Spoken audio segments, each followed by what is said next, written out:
So ito po yung kanyang piston sa loob. Ayan o. Binabad ko po na siya. Yung ginawa ko dito, gasolina to na may langis. Ayan, na may halong brake fluid. Ayan, so lahat ng mga pwede pampalubricate nilagay ko na dito sa loob. Okay. Yun lang kasi nakita natin. Wala kasi ako nakitang oil, kaya gasolina at saka brake fluid muna pinaghalo ko dito para lumambot po yung ring. Okay. So check natin yung ibang bahagi ko na pa yung may problema. Okay. So ayan na. Umiikot na, gumagalaw na siya. Tingnan natin to, original pa siya oh. Hindi pa siya damage.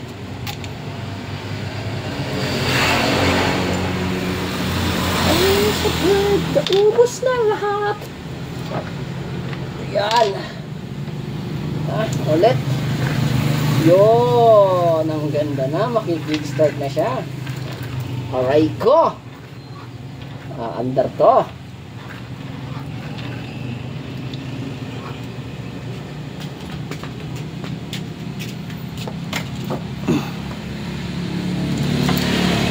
Ayan ha.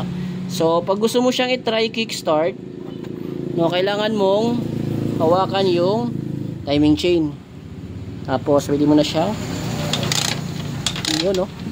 Magalaw na. Aray ko na siya, aray ko. Okay. Tapos, check natin yung kanyang connecting rod. Baka may knocking.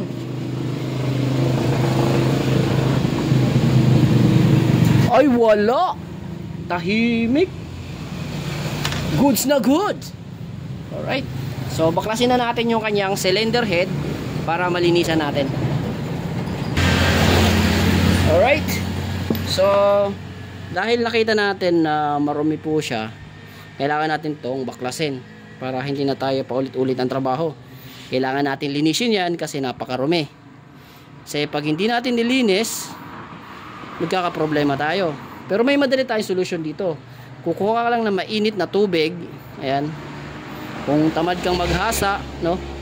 Tamad ng hasain, maglalagay ka lang ng mainit na tubig diyan, tapos itong mga parang buhangin-buhangin to, parang naging asin, ay matutunaw po 'yan.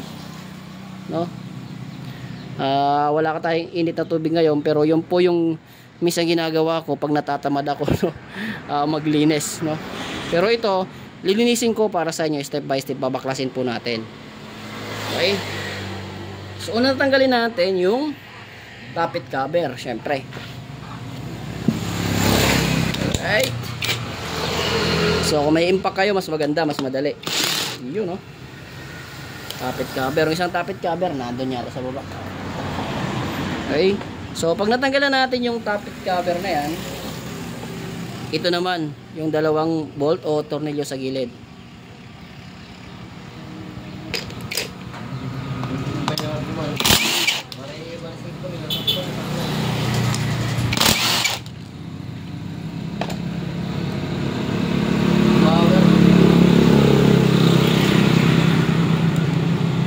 Ayan, tanggal na siya.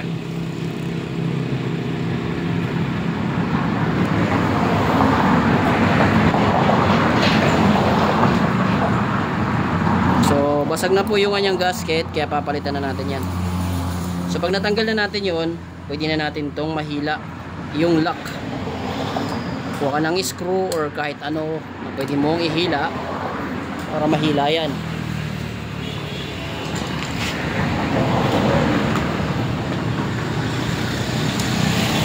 Yun, no? Diba?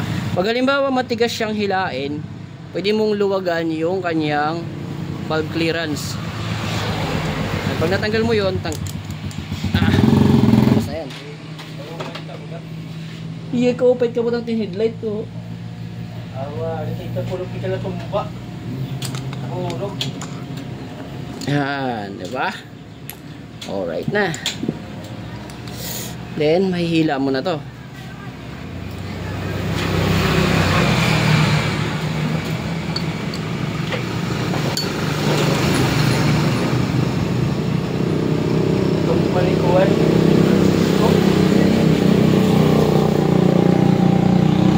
So may problema dito sa clutch release. Ayun.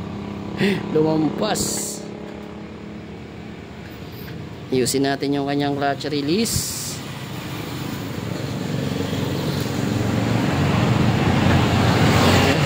Palitan na lang natin, marami tayo dyan. Okay.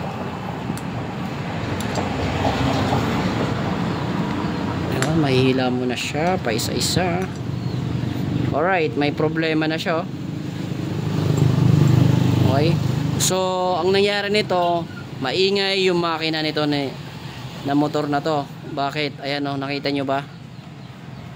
Damage na po yung kanyang rocker arm. Okay, so matik yan. Pag damage yung rocker arm, damage din yung kanyang camshaft.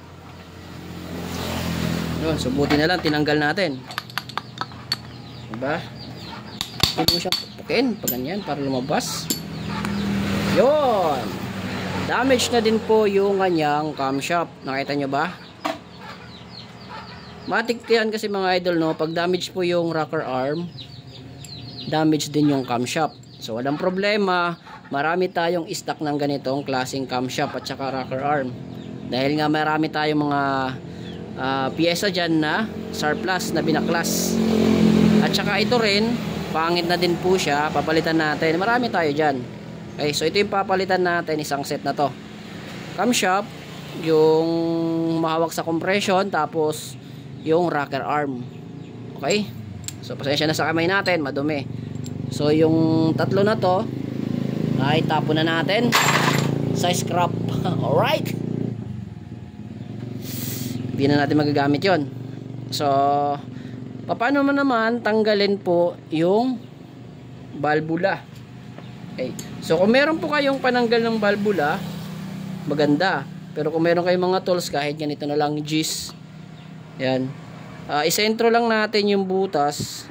Ayan, dito po sa valve na yan, tukod natin, tapos kuha tayo martilyo, pukpukin lang natin. Okay, so hindi ko siya mapupukpuk dito kasi tatamaan yung camera natin. Okay, so pupukpukin lang natin dito. Kung kayo ng ganitong sakit, pwede siya pukpukin na pag ganon. Atras muna ako ng onte, papakita ko sa inyo na pupukpukin ko. Aray ko.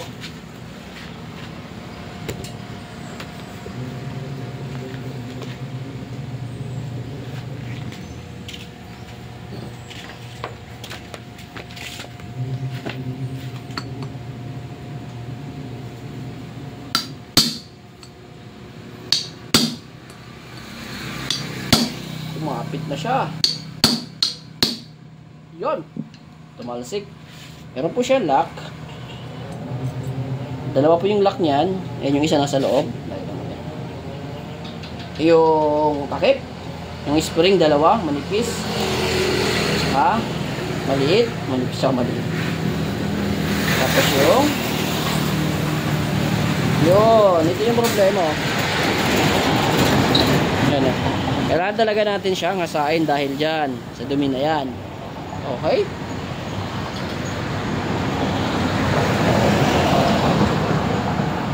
So, gano'n din yung gagawin sa kabilang buyan.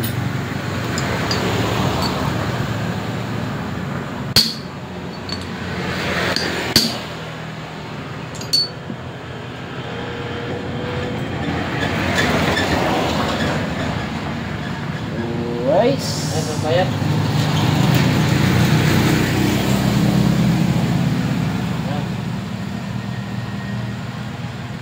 Ayun.